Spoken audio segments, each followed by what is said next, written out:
That it was destructive to have this competition with Microsoft. Now, obviously, Apple was in a lot of trouble, and I presume that there was some tactical or strategic reason for that, as well as just wanting to be a nice guy, right? I mean, you know, Apple was in very serious trouble, and what was really clear was that if the game was a zero-sum game where for Apple to win, Microsoft had to lose, then Apple was going to lose.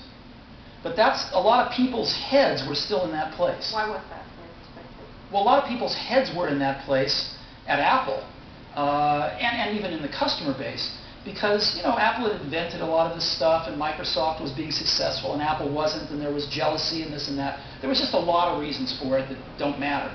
But the net result of it was there were too many people at Apple and in the Apple ecosystem playing the game of, for Apple to win, Microsoft has to lose.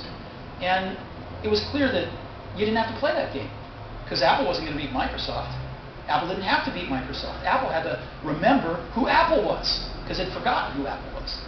And so to me, it was pretty essential to break that paradigm. And it was also important that Microsoft was the biggest software developer outside of Apple developing for the Mac. And so it was just crazy what was happening at that time. And Apple was very weak. And so I called Bill up, and we tried to patch things up. Yeah, and since that time, we've had a team that's fairly dedicated to doing the Mac applications, and they've always been treated kind of in a unique way so that they can have a pretty special relationship with Apple. And that's worked out very well. In fact, every couple years or so, there's been something new that we've been able to do on the Mac, and it's a great business for us. And it's actually, the relationship between the Mac development team at Microsoft and Apple is a great relationship. It's one of our best developer relationships. And do you look at your